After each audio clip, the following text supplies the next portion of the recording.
Trust is an issue that is common in everyday life. We learn to either trust or not trust certain family members, friends, restaurants, stores, teachers, and anyone or anything that we often come in contact with. Some trust can be gained over time, while others are made from trusting someone in an authoritative position. How much you trust someone can reflect the relationship you have with that person. My first point is on blind trust. Trust that starts because of the situation, not starting from no trust and growing over time. So, what are some examples of blind trust, you ask?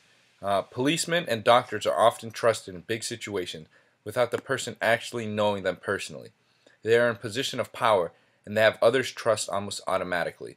From blind trust, I will move on to trust that takes time.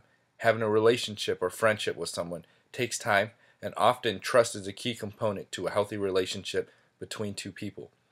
According to one of my sources, there are key points that are needed in order to build trust, and they are integrity, reliability, fairness, caring, openness, competence, and loyalty.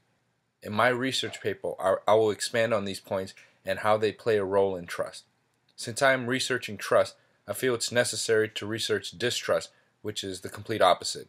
And it's also a common factor in many relationships. I will research the effects of betrayal and talk about the steps of regaining trust. According to one of my sources, the steps to rebuilding trust are acknowledge, determine, admit, accept, and offer. And I will also expand on that in my paper. Between the two opposite sides of trust and distrust, I feel there's a middle place where a lot of people are. Me and the professor talked about it, and one example would be a child who has a loving father who, when the father becomes drunk, he becomes abusive at home.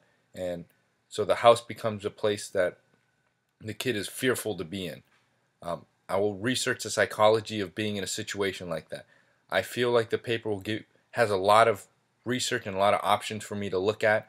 So I've already started. I have a few .edu and .orgs that I have used, and I will continue to build from that. And I feel like I can relate the story to Oedipus, because he's in a situation where he doesn't trust Creon, and it shows in their conversations and the way that they communicate together.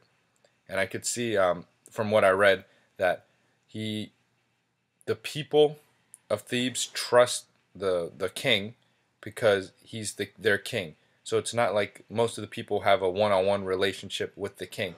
It's just they trust him because he's in an authoritative position. And so that's how I can relate the story back to trust. So thank you for watching.